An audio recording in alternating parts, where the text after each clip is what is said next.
Hello and welcome to Real World HR, the podcast which is putting the human back into HR. I'm Louise Kennedy, a HR expert, a chartered CIPD professional and the founder of Oculus HR. At Oculus HR, we give a refreshing view of HR to support businesses with trusted best practice, support and advice. In the Real World HR podcast, we focus on people, and of course where there's people involved there's sometimes problems. But we don't shy away from that. We tell the stories that we've learned from and explain the processes that we've done to be able to support the solutions. In this episode, I'm super excited about the spotlight is on me and my team at Oculus HR. We'll share our journeys and why we love working in HR, along with discussing some of our standout real-life stories from our world of HR. Have you ever dreaded having an awkward conversation with an employee or a manager? Have you ever lost sleep worrying about a situation at work? Do you know whether your culture at work is inclusive or supportive? After listening, you'll be equipped with solutions to face these issues, along with having a good chuckle at some of the situations that we highlight. Are you ready to step into the real world of HR? I'm Louise Kennedy, the owner and director of North East HR consultancy, Oculus HR. We're a Sunderland-based organisation and we provide tailored HR solutions to many of the region's most reputable brands across all sizes and sectors, giving enterprise the confidence to manage their people. We established in 2013 and since that time we've worked with a range of different services, including outsourced HR support and also training. I've worked within HR for approximately 20 years, primarily working initially within manufacturing, and that was within printing and packaging, and then within automotive. At the point when the automotive was closing down, I took the decision that I was going to set my own business up. So 9.5 years later, here we are. Oculus HR is established and well formed, and we work with obviously many different businesses across the North East and throughout the UK. Because I've got such a wealth of knowledge, I'm really excited to be able to do these podcasts. We're going to start off by talking about the team, but over the following few episodes, we'll be touching on all sorts of different aspects of HR. So we hope you enjoy the real world of HR. Okay, so Deb, do you want to just run through with us about what it is that you do in Oculus HR with regard to what your role is and what you do with our clients as well? Yeah, I'm an HR consultant with Oculus HR. So I deal with all different clients, helping them with all sorts of situations that can be day-to-day situations, disciplinary situations, investigations, attendance management, redundancy, anything that really is covered within the HR, within the range of HR issues, as well as producing for them contracts, working with them to produce contracts, policies, employee handbooks, and any HR documents that they need. And you're just in day-to-day contact with them, aren't you? You know, people Yes. just come to you directly and you just build up that working relationship so people just completely trust what it is that you're doing and saying, isn't it, to be able to, your engagement with them. Yes, you do. You build the relationship with clients, and clients quite often will come to one HR consultant that they know and that they're comfortable with. For all work, we're all here to support them. But yes, so that relationship's built up so that you understand how their business works and you understand the kind of support that they need. Yeah. So a lot of what we do is around the hand-holding element of it, isn't it, to be able to either go in and do it on behalf of them or to support them as well, isn't it? Yes, it is. I think from what we do, I think what benefits clients is that we will give them as much or as little support as they need. So that might be hand-holding for them. It might just be advising them before a meeting. It might be holding the meeting or managing the process for them. But I think it's that flexibility that is a benefit to them because it is tailor-made to suit their business and the way that they want to work. Okay, so then we've got Claire, and Claire came on board with us at the beginning of this year in January time, so we're kind of 9 months coming up, which has gone by in a complete flash. So Claire, do you just want to give us a little bit extra, tell us about what your experience was before joining Oculus HR? Yeah, so I've been in HR about 25 years. I didn't actually choose HR as a career. I fell into it, which I think lots of us do. And it was really around working with people. So it was in the retail sector for 20 of those years, working with store managers, professionals, area managers, divisional teams, did resourcing roles, so bringing new people into the business and then really following their journey through and that full employee life cycle and looking at it from a talent perspective, succession planning. And really, how could we support people's journey and that they didn't just come for a job, they came for a career within the business. After that, I took a bit of a change of direction and started to work with a software company and with smaller businesses, and really working on a one-to-one with managers, and a little bit of what we do at Oculus, doing some hand-holding, really giving them some support and advice on what to do, how to manage a business that's expanding, and how to deal with a small business that's actually part of a global business, and how those relationships and interactions work. And that was latterly before coming to join Oculus. That's great. So obviously you came to join Oculus at the beginning of the year. So what's your role within Oculus? What is it that you're doing primarily at the moment? Yeah, so I'm an HR consultant with Oculus, and really it's about working with local businesses to support them with any of their people-related issues. Where do they need some support, some advice, and really building those relationships up with them to enable them to progress and grow their business and take their people along on that journey with them. Yeah, and I'm assuming that you've really enjoyed it while you've been here. I have really enjoyed it. It's great to work with both you and Deb, and I think I have that small team where it's really integrated and people can pick the phone up to any of us, and we work really closely together and can pick up where someone else has left off if we've got other clients to speak to. So really about how do we as a team support the businesses to do that, and that's really different, and I think very satisfying to work with smaller businesses where you can really help them and know you've made a difference to their business in quite a short space of time. And I think it does make a difference, doesn't it? Because I think we work so closely together and we all know what each other's doing and what kind of the hot topics are, and we'll share the information between us, and we'll have those kind of moments of, oh my word, what's happening next? And can you believe that that's happened? And then we'll have the giggles that go along with it as well. I think that definitely helps our relationship together, but also as kind of being able to deliver to the customers as well as to the clients. Definitely. I think you can definitely say you never get 2 days the same. You never know what's coming, and you might have a plan and then you just get a call and you're like, oh, wasn't expecting that. Let's see what we need to do with that. And it's always good just to talk it over, because as long as you've been in HR, there's always a situation that comes on that might not shock you, but you kind of go, not come across that. And we have a bit of a conversation around, okay, what's our plan? What's our thoughts on that? So just leading on from that one then, what's the most entertaining call that you've taken from HR from one of our clients? I can always remember starting with the business and you saying, oh, you'll never deal with clients like this in a big organisation.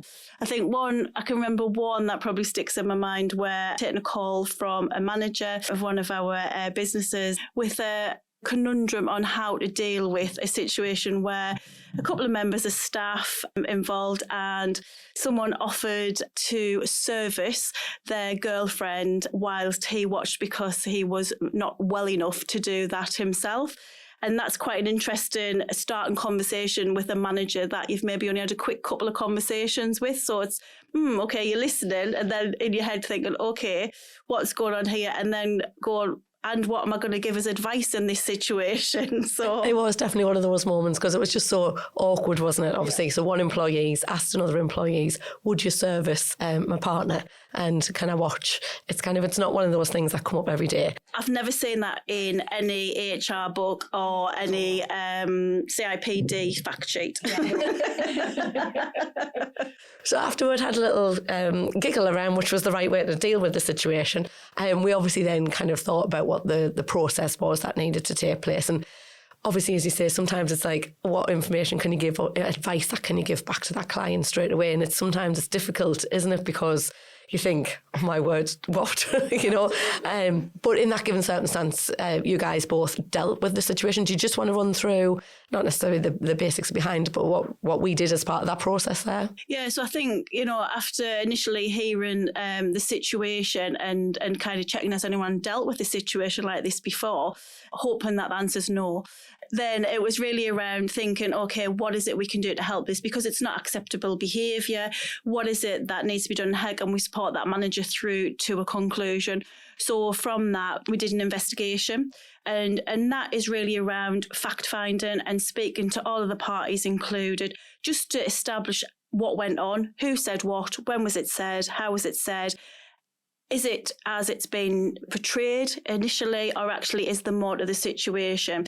And once you've done that, it's then working with the manager to make a decision. So we can advise on what are the options, but the decision sits with the manager or the business owner around what they're going to do. So that was my part in that, really speaking to them, establishing the facts, having some very awkward conversations because it's not a subject that anybody wants to talk to, and getting to actually what was said was as difficult for them, I think, as it was for me asking the questions around it. But came to that of then actually we needed to take action in the situation, and then Deb was then brought in for the next stage of that. And one of the important points, just before we move on to Deb there, one of the important points is everybody perceives different situations, like the same situation in different ways, don't they? Absolutely. So the importance of the investigation to speak to different people, given that circumstance, people inevitably come up with different perceptions of the same situation, don't they? The perceiving, which is why the investigation is so important before it goes to the next stage, which is obviously what Deb did. Do you want to just talk us through a little bit? So the next stage was to move the situation onto a disciplinary hearing.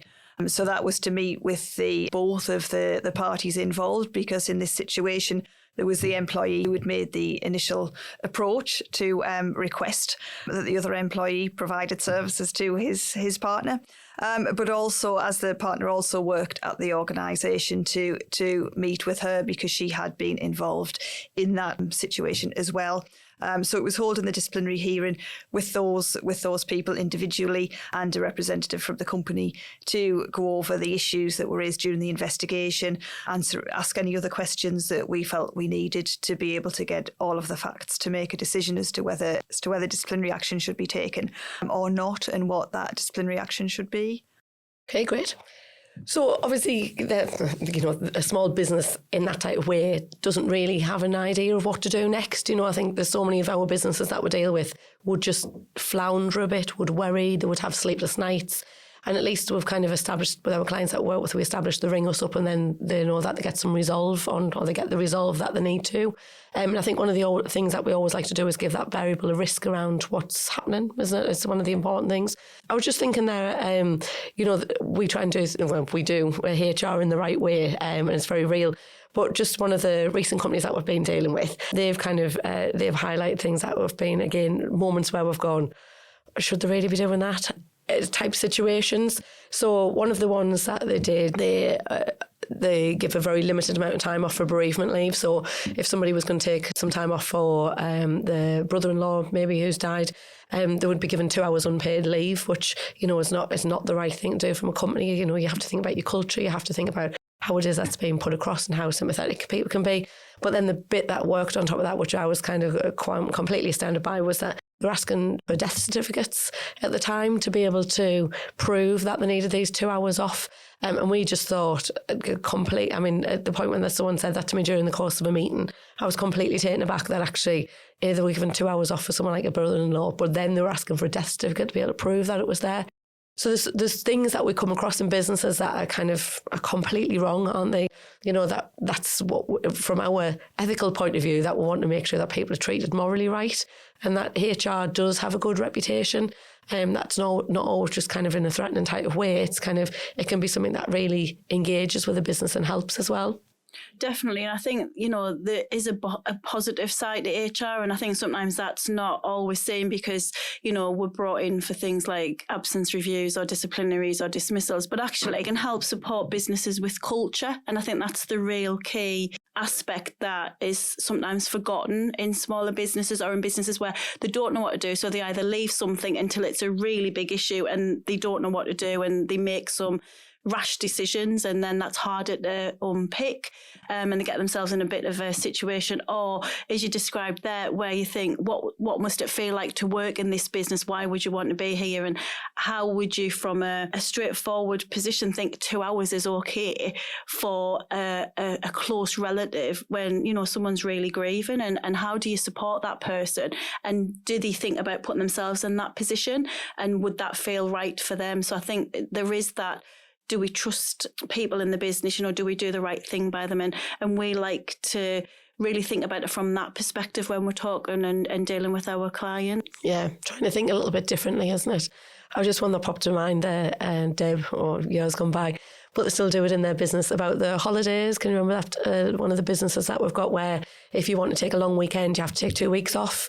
So one of the businesses will actually say, if you want to take Friday and Monday off, you need to take like two full weeks off to be able to take a long weekend off. And I remember again at the time, obviously we can only provide advice so far, can't we? But we still struggle with that, don't we? We do, and struggle with, as we expected we would, struggle with staff retention, because if you need a day off, you can't have that. You've got to take, if it's a long weekend, you're taking 2 full weeks off. People don't want to do that. So things like retention can become an issue, absence can become an issue. And I think it is just providing that flexibility that help employees live their lives and have support in living their lives, as well as maintaining that structure that you need, fulfilling your business needs. But I think it is that structure that sometimes can go from one extreme to the other, that you have, some companies will give lots and lots of support, but there isn't really any structure to that, and there isn't really any recording of that. But then others who at the other extreme will give 2 hours off for the death of a close family member and then ask for a death certificate as proof of that. Which are kind of, in our minds, obviously HR experience-wise, both of those examples aren't great, are they? They're not a great way to be able to manage the business and what it is that should be happening. And we come across this quite a bit, don't we? Yeah, we do. We do come across those situations where you think, wow, that's not how we would think it would be in these businesses.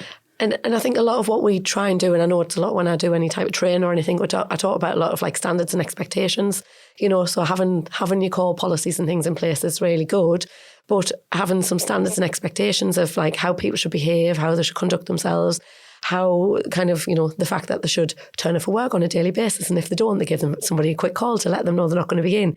Some businesses just don't do that, and actually there's nothing wrong with that, because people might not realise that that's not the way to do it.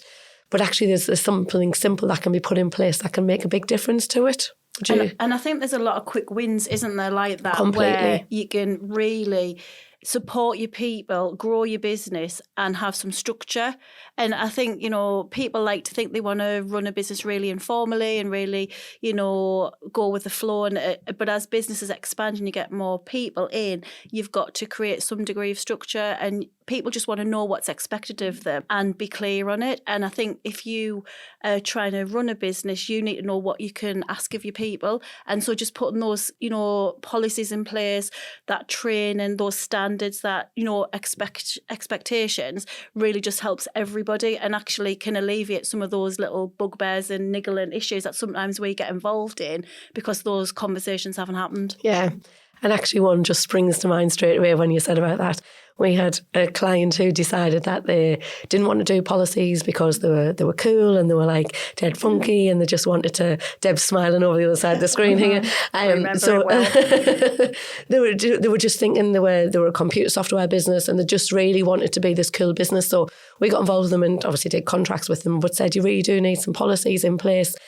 At the point that they decided that they want to take everybody on holiday for a week, we were kind of a little bit, do you really think that that's the right thing to do? So they did it a couple of years on the trot, didn't they? And then the 3rd year, we got the call from holiday that actually things hadn't all gone to plan, had it? And turned into one of the significant cases for us actually around sexual harassment, wasn't it? Yes. And I think the thing that we learned from that, he didn't have the policies in place, so it became a bit more difficult. But the thing that we learned from that was around that sexual harassment, about what people perceive that it is and what they do, isn't it? It is, yeah. And I think in that particular situation, what sort of struck us most with that was that it was the kind of behaviour that on holiday amongst friends may not have been considered to be sexual harassment, probably wouldn't have been if people knew each other, had those relationships in place. But this was a work situation, although it was outside of the usual work forum. And I think what we really needed to take from that as well was how the person felt on the recipient of that kind of behaviour, and how uncomfortable she felt that she was receiving that behaviour in a work situation, and thinking about her feelings as much as and more than the person who really had just, as far as he saw it, overstepped the mark whilst on a holiday. Yeah.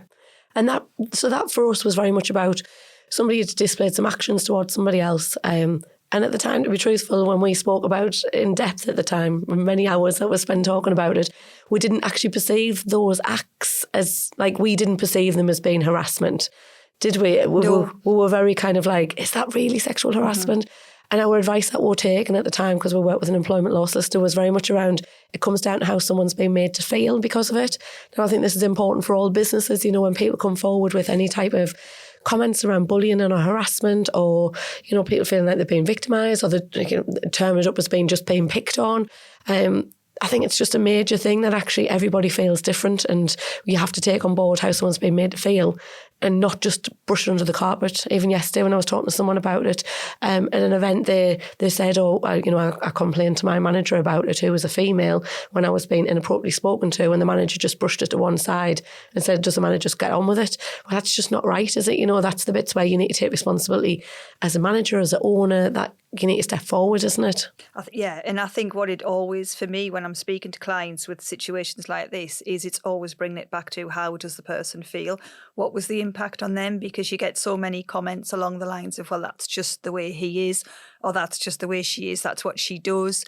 Or well, he's a bit old school, you know, that's the way things were then.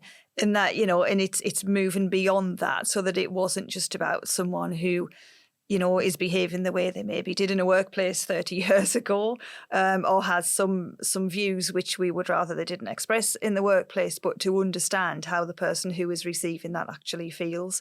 Because I think there are so many situations which can often start off as what people think is just banter, but then they move on, and they move on beyond the stage of being banter. And certainly for the person who is upset by them, they're not it's not banter, and it's not jokes. It's a serious situation which is having a great impact on them. Definitely.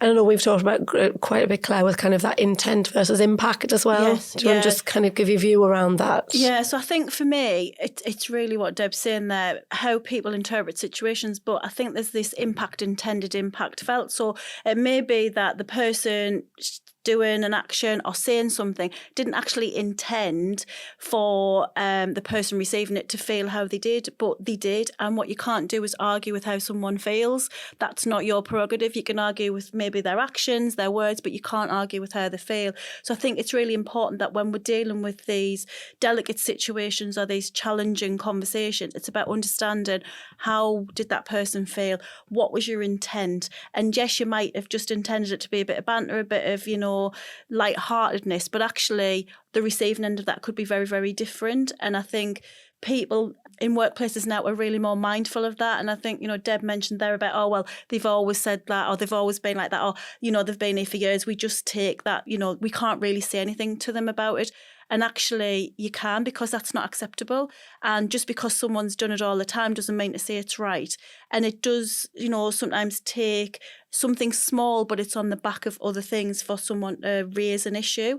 And I think businesses worry if people are going to raise a grievance, or, you know, speak up or speak out, or, you know, use whistleblowing policies. But actually it allows the business to address the issues that maybe has just been brushed under the carpet. And that's where we can come in and really help them understand and talk to them about their culture and their communication.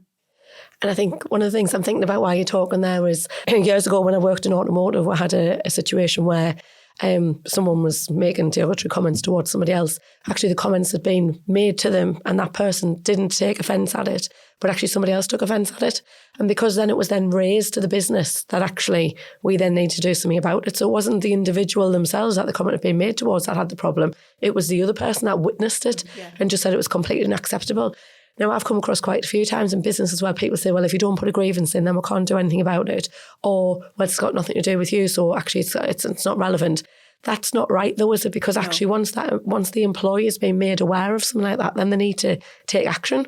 They have a duty of care for all of their employees, don't they? Yeah. So you're right, if it's not the individual themselves on the receiving end, but someone else has observed it and they don't feel that's right or acceptable, absolutely they need to speak up and do something. And as an employer, have a duty of care to respond and look into it. And understand the situation and its further details. Yeah, and that's where, going back to the beginning of this part of the conversation, that's where those policies are really good to have in place, aren't they? And we're not all about putting kind of loads and loads of policies in place, so you don't know where you're at or anything, but about having some basic policies in place so you've got some procedures to be able to follow when these type of situations come up, I think is really relevant, isn't it? I think having a framework's really a benefit, isn't it? And that's what the policy is, especially if you're starting out or you're not sure or your team's expanding, because it's different when you've got one or two employees that you can just really talk across a desk to and things, but when your business starts to expand, you do need something. And I think policies and what we look at is about putting those in place for a framework, just for you to have that starting point of, okay, the situations arose, what am I going to do? Where do I start? How do I think about doing something? Yeah. And I think, obviously we very often get involved with a business that hasn't got anything to start with. And our first priority is making sure they've got just even a few documents really there to be able to put that framework in place. So there's some standards, some expectations there. And so people know what's acceptable in the workplace and kind of have those behaviours there. I think that probably leads me on to thinking about one of our biggest cases that we've done is around a bullying and harassment situation. We were approached by a client, and a couple of employees, actually it really falls back upon what you were saying there, Claire. A couple of employees had stepped forward because they were unhappy about something. They realised that the behaviour that was happening within the workplace from their manager towards them was a grave concern. At that point, I went into the business and spoke to them and really just tried to take an understanding of where they were at, because they had raised it and they'd raised it directly with the MD. We were brought in, unfortunately, it was with the HR department, so they needed somebody separate to come in to be able to do that. So just to kind of give a bit of detail behind that, obviously I went in and spoke to the individuals, and it was a really difficult conversation that I had with them, bearing in mind, doing this for 20 odd years, you get used to coming across so many different situations. And I sat with three of the ladies and kind of really went through all the details, which took us about 7 or 8 hours to go through the details that needed to for what they had to say around the bullying and harassment. And I left that room really feeling that they'd been abused in a type of way, in the way that they would describe the situations and how they would blame themselves and the circumstances that had happened. And, is it my fault? Should I have let that happen? And the people had been in the workplace for such a long time with the individual, and they just didn't know what to do and they had no other way to turn. And it was really quite upsetting. So I carried out the investigation element of that, and that individual themselves, at my point, didn't have any awareness of what they were doing. They didn't understand what they were doing, had an impact upon anybody else. I don't believe they had an intent that went along with it, but the impact was so significant. And coming back to what we're talking about of how someone had been made to feel was pretty devastating to see the women who were one in the 30s, one in the 40s, one in the 50s, seeing that impact upon it, who were all at different stages of their lives, all at different vulnerabilities, who were then suffering from health problems, anxiety, depression, high blood pressure, and were all thinking about leaving their employment. So it was really quite upsetting one for us to be able to do. But I know, Deb, you then were given the challenge of to be able to do the disciplinary. Yeah. Do you want to just give a bit of kind of view of your thoughts, probably supporting really what I've just said on there as well, I think? Yeah, it does. It exactly supports that, because the disciplinary hearing was talking about those issues with the person who was accused of them, and trying to assess her understanding of the impact of her behaviour, and trying to put across to her to get an understanding of why she was behaving in that way, the impact that it was having on the other employees. And I think it also sort of showed to me how sometimes companies will try to, or people will try to avoid using policies where actually maybe they should have been used, but that would have been the way to manage the situation rather than to engage in behaviour which could be seen as bullying behaviour, and which in my opinion certainly was seen as bullying behaviour and was completely unacceptable in the workplace.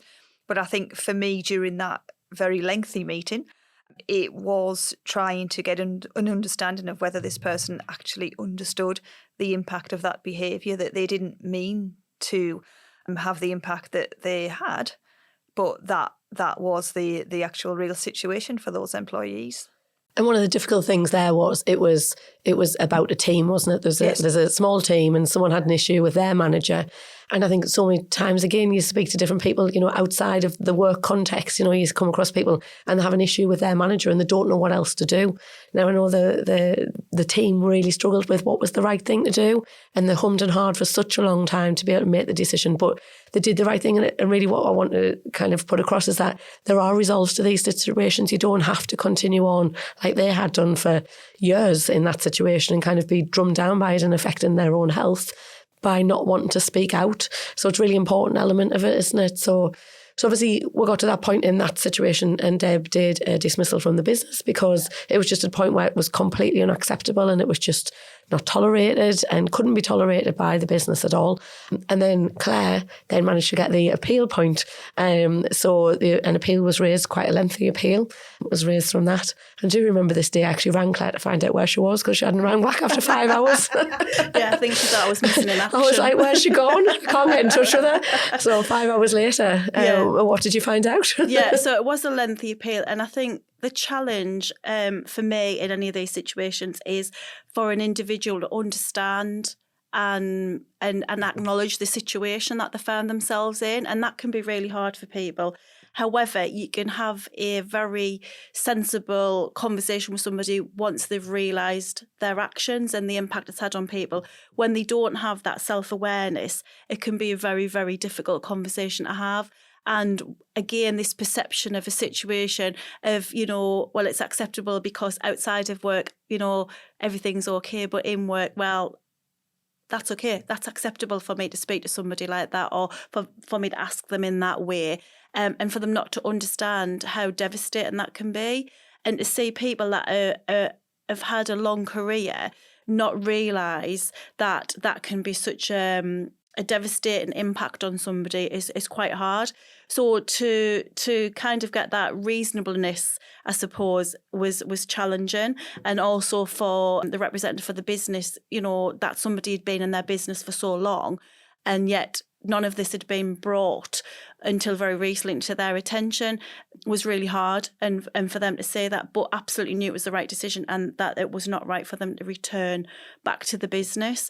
But I think the thing, you get that to a conclusion, but I think it's a ripple effect. It's what happens afterwards and how do people feel and do they still feel they've done the right thing by raising the issue in the first place? So I think it's a really challenging situation. But as you say, there's always a resolve. It's just it can take some time. And I think sometimes the only resolve is to leave a business. And actually, you should never feel you have to leave a business because of somebody. The decision should be yours for whatever reason. And I think when that's taken away from you, it can leave quite an impact on you in your career and how you feel longer term. Yeah, definitely. And I think we've obviously supported that business since that time as well, haven't we? Yeah. And it's actually been lovely to be able to see the progress that's been made in there, and the difference that's made upon the individuals, and it's part of it that we never normally get the involvement on. Seeing these people back at the beginning of the year being so upset about it and not being able to sleep and kind of deal with situations to being in there even earlier on this week, and it's a lovely environment and they're full of confidence and they've got capability that's there, and they've really grown as people and grown in the roles that they are there as well. And actually, it does make you feel good, the fact that you've been able to make a difference to people's lives as well, isn't it? Yeah, absolutely, because you can see such a difference in a reasonably short space of time, really, can't you, about how they're feeling and their confidence has grown and they're not frightened to ask a question. Yeah. And they think, maybe we should know this, but actually you don't, so ask the question. And we'd much rather anyone asks us a question and we can help. And sometimes we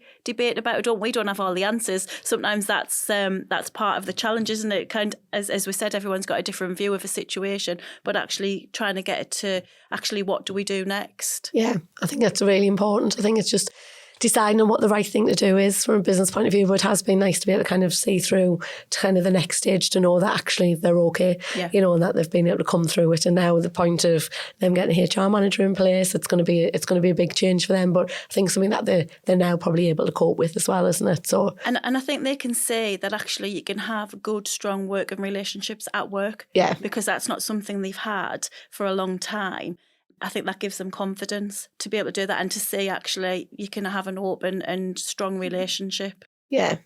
So really just talking about on the back of what we're just talking about there, with regard to ensuring that people feel comfortable to be able to come forward.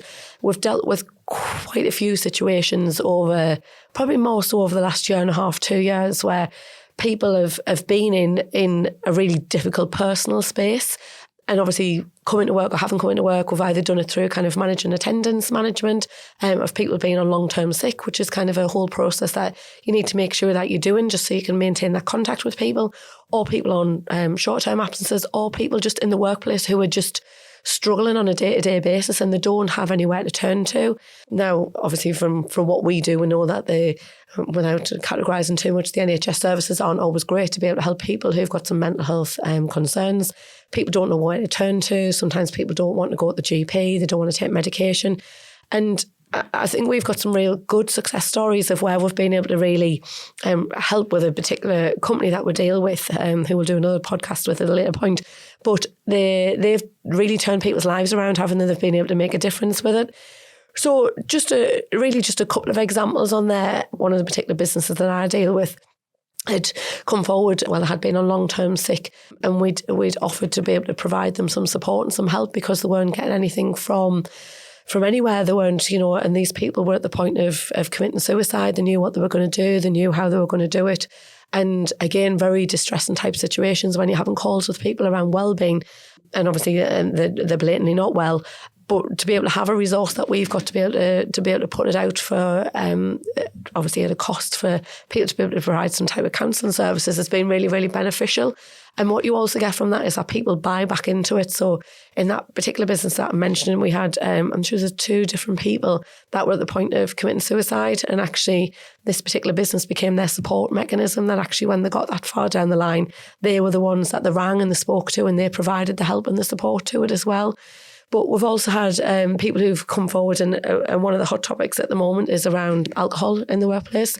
So not necessarily people coming into work under the influence, but people drinking whilst at work. So we've got an ongoing situation with that at the moment. And we've had one last week, which was that you picked up, Deb, that someone had obviously, well, the story behind it really goes that when I was in the business, I'd met this person and thought, he's definitely under the influence of alcohol. What is it that we're going to do? How we're going to deal with it? Spoke to other people within the business, but they didn't have anything set up in place to be able to do something, and they didn't know what responsibility that they needed to take with it. And anyway, his speech and he was getting worse and worse over the course of the next couple of weeks, being slurred and not being able to stand properly, not being able to speak properly, really trying to concentrate on what he was trying to say as well. And then when I was on holiday, Deb, you took a call, didn't you, to say completely unacceptable. They've spoken to him about it, isn't it? Yeah, they had come to the realisation that they felt that he was drunk at work. I think one of the concerns that I always have when people appear to be drunk is that can mask a number of things. Sometimes it could be a symptom of something else. So I advise them to sit down with him and have a conversation in relation to why he was slurring his words, why he appeared to be drunk. Was there any reason for that? What did he have any kind of medical condition that might give those kind of symptoms? Was he on any kind of medication? And his reply was that he wasn't, and he was just tired. He certainly wasn't drunk at work. All of the signs pointed otherwise. That particular company had a policy in place for drug and alcohol testing. They asked him to do a breath test, for which he refused and left the business at that point. And he resigned from the business then, didn't he? He did, yeah. Yeah. And that leads me on to one we had when there was a business where a guy was actually driving. It's part of his role within the business, wasn't it? And he collapsed outside, didn't he, one lunchtime. And they called the ambulance and they took him away. Mm-hmm. You dealt with that really, didn't you? Yeah, I think what had happened with that is what quite often happens in businesses when problems like this come about, is that people try to either ignore it or try to help without actually doing anything particularly productive about it. They try to maybe just have a chat with them, tell them that it's not acceptable. I think sometimes there just isn't an acceptance of the problem. And this had happened with this guy for quite some time, until, yes, to the extent that he had then left the premises, gone outside to drink again, and then it collapsed. I met him to investigate the situation. This was a very small business who didn't have any kind of employment policies in place. I met him to investigate the situation, and it became quite clear that it wasn't just someone who had decided to have a drink that day, but that he appeared to have some alcohol dependency problems. So we advised the business that they asked him to undergo an assessment with a company in that area, and it was shown from there that he did have an alcohol dependency to the extent that he needed support to actually if he wanted to give up alcohol, he needed support to do that. It would be dangerous for him to try not to try to stop drinking. That just wouldn't work for him. It could actually kill him. Equally, had he continued drinking the way that he was, he probably wouldn't have had a long life expectancy either. So he engaged with that support. And the last we heard, life was much, much better for him. He was back at work, completely sober, and his life seemed to be picking up, seemed to be completely back on track now as a result of their support and obviously his engagement in it. And I think it was so important from the business point of view there that the business invested in him, didn't they? Yes. They allowed him to be able to, well, they financially invested in him, but he paid himself to be able to get put on the programme that we managed to set up for them, didn't we? And actually, the last time I'd spoke to them about the company that they used about him, he bought himself a new car, he was back in touch with his family, his dad who'd stopped work and had been able to return back to work, he'd returned back to work, so the success story was really good. And so for all, it was a very difficult situation where he collapsed outside of work was the catalyst of why they needed to do something. And certainly when we got involved with it, but actually the result of it was really positive, wasn't it? It was really positive. It was really good that we're able to introduce them in that type of way to be able to do things. And I think another one I was thinking about was a guy who would kind of on a regular basis like disappear off the radar, wouldn't he? He would disappear for 2 or 3 months, really every 12 months, wouldn't he? Disappear off the radar, wasn't able to function. And we managed to get in touch again with this particular company that we use for mental health support. And there's been a great success turnaround on that, hasn't there? There has. I mean, this guy had mental health problems dating back for a number of years. In his way, when that happened to him, he just disengaged. He just didn't look after himself, didn't take care of himself, just withdrew from life in general. And we'd had numerous conversations with him where we'd said, if we can help, if there's ever a problem that you have, please contact us. And I came to work one day, turned on the computer to an email that he literally must have sent as I walked into the office to say that he needed help. So yes, we put him in touch with that company, and they supported him through that. The company that he worked for financially supported him and paid for that kind of treatment for him.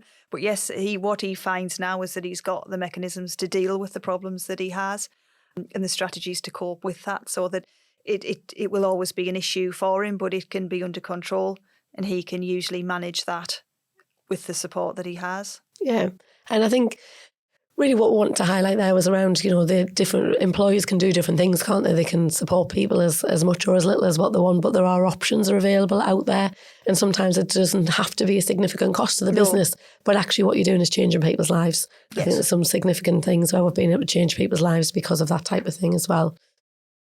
Yeah, and I think it's that structure, isn't it? So that when you are supporting people, it is structured in how you do that. You record how you do that so that you can proactively support them, rather than sometimes with something like an alcohol dependency, you can inadvertently feed the problem by allowing that behaviour to continue and allowing the problem to get worse because, you're trying to help, but sometimes ignoring a problem certainly doesn't help it in that kind of situation, doesn't. Oh, and some businesses need to deal with that differently, don't they? The one that we've got ongoing at the moment, they've got a zero tolerance to it. Mm-hmm. So, ultimately you sometimes can't be flexible upon that. It's all good and well having the policies in place. But then they need to be followed, don't they? They need to be followed through. And actually, if somebody is drinking in the workplace, then it's not something that's acceptable. But it's then how the business want to be able to provide support, or if they can, because sometimes it is just a follow of probably one of the points we haven't raised here is consistency is so important, isn't it? So how you treat one employee needs to be how you treat another employee, and that transparency around that treatment of people. Coming back to really what was said about the standards and expectations is so important, that everybody's treated equally, they're treated fairly, that the responsibility is taken there from the employer to ensure that people come to work and feel safe and happy in the workplace as well.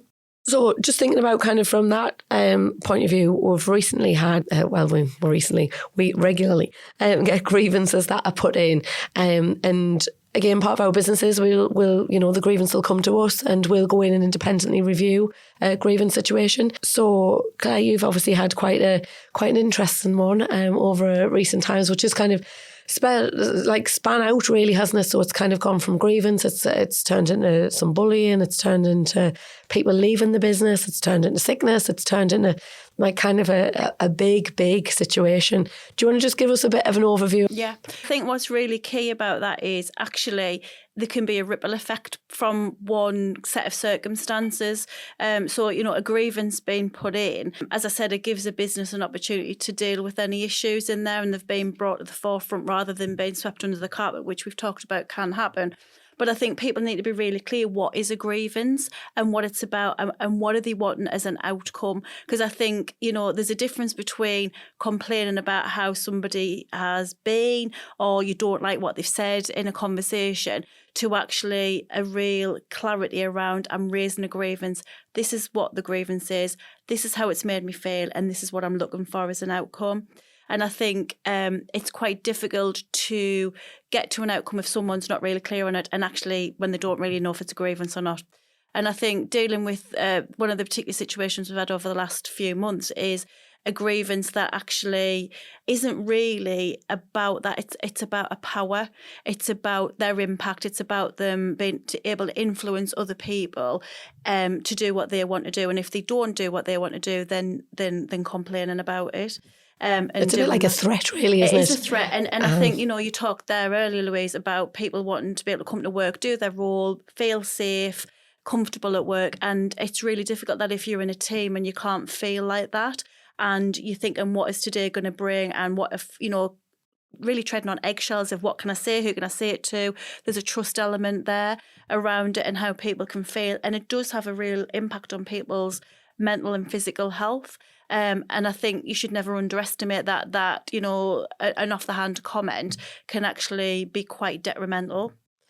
I think just before you move on there, I'm just thinking about that particular grievance that you're talking about, when there were so many different situations that came from it. One of the things was something that we wouldn't have expected to come out, which was more like an upward bullying that came through from it.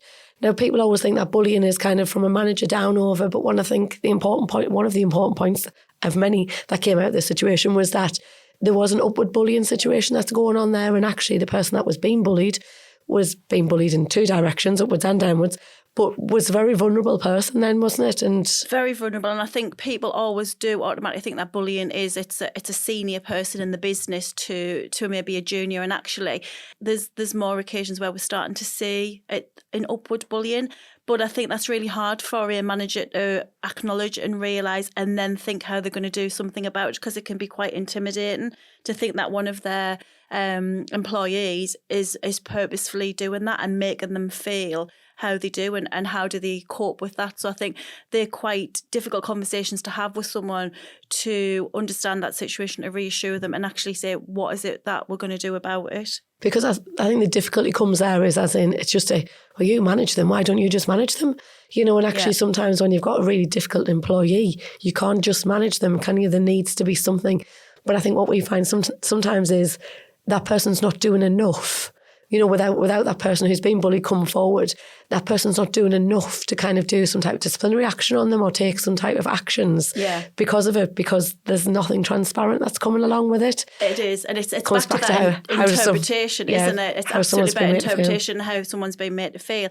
And I think, someone can sit there and go, well, I didn't think that was, I didn't mean that, or, I don't like that. But actually, they've not took into account how that person's felt. And also, again, about that ripple effect and what that culture feels like in that business and that atmosphere.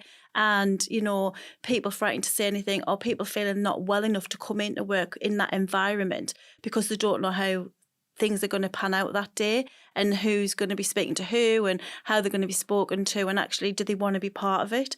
And that leaves people in a very vulnerable position, again, where they think, is it a business I want to be part of? And actually, should I go and look for something somewhere else? When actually their role, their job, their fulfillment from that point of view is there. But actually the atmosphere and the culture and the feel is really uncomfortable and makes people think twice about doing that and making some really difficult decisions from a personal point of view about whether or not they are going to stay in that business, but actually they need to work. Yeah.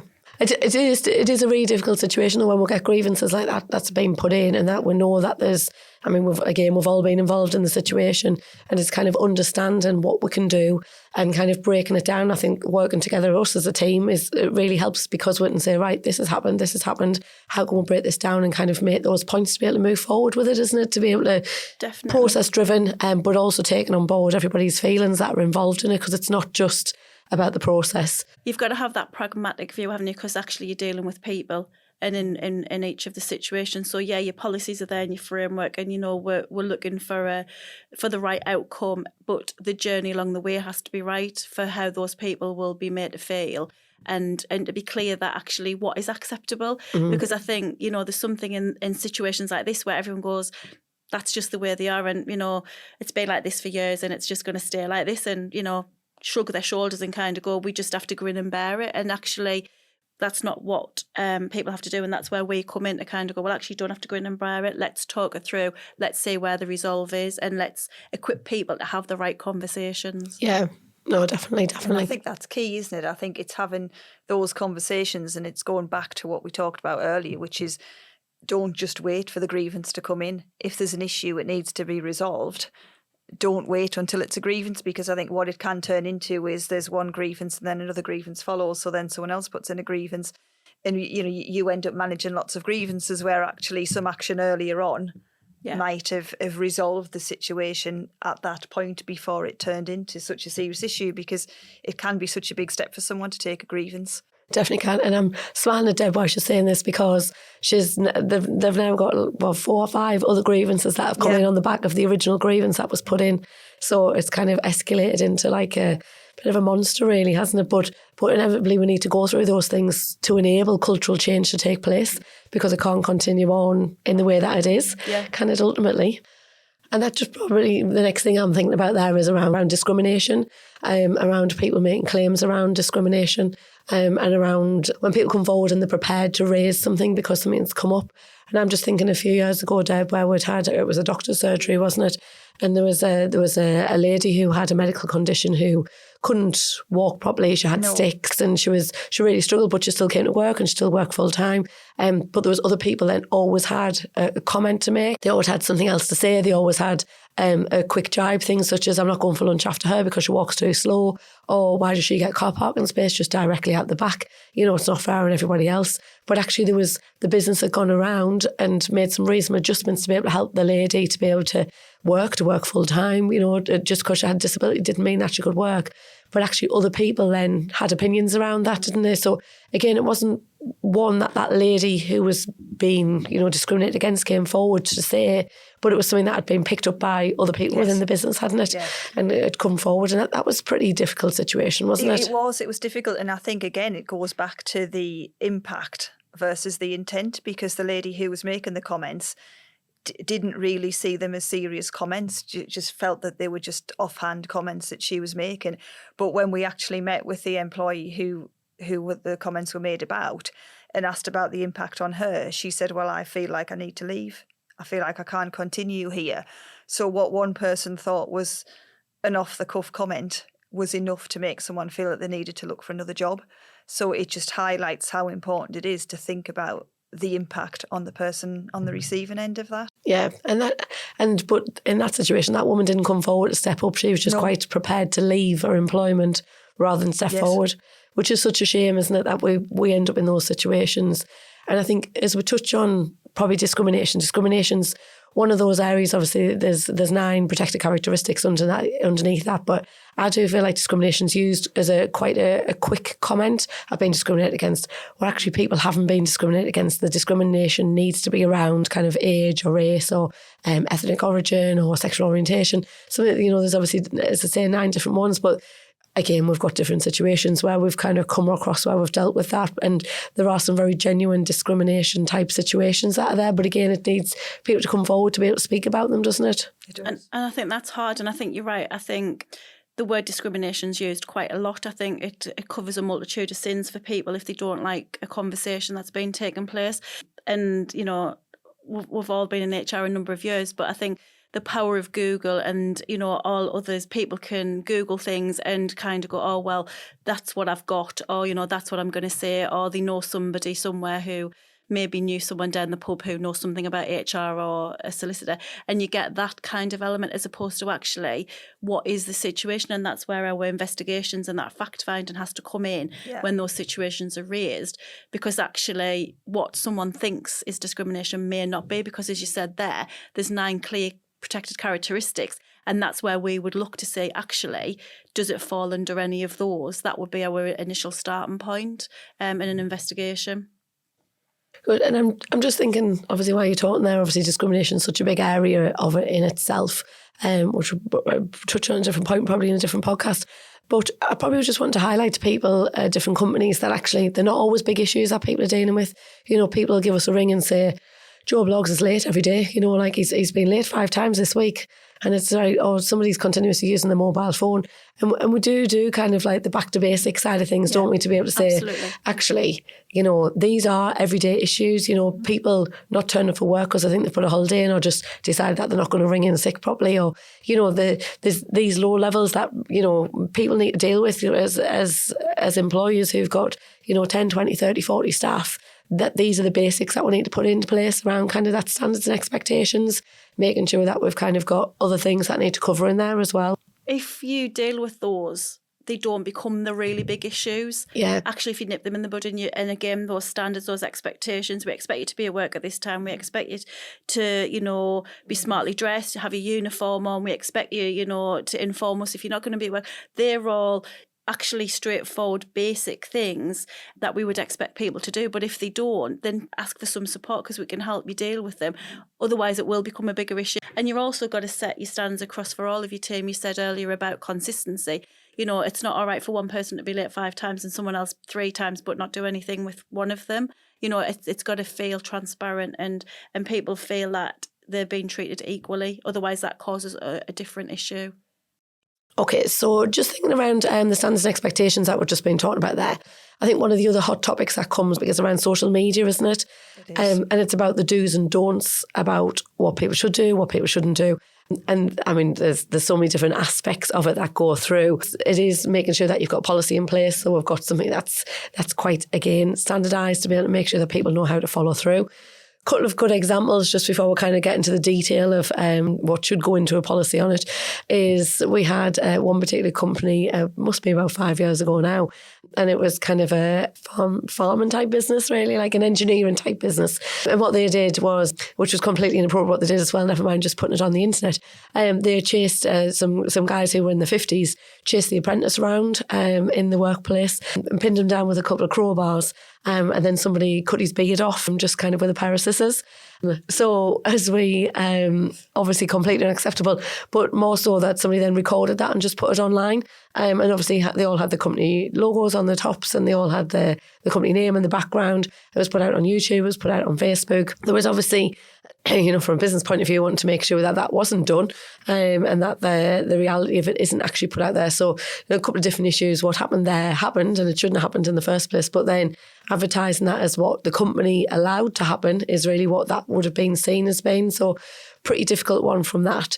I had another awful one that happened, and again the action shouldn't have been done in the first place, where someone had been wrapped in cellophane, which sounds very odd. The company kind of wrapped things in cellophane, and they were bullying this particular guy, and they did actually wrap him in cellophane and again recorded the whole thing and put it out on social media, which was very distressing for the guy that had been involved in, who had actually been wrapped, but also the individuals that had been, you know, that had put out there, but also the family of the people that had been involved in it as well.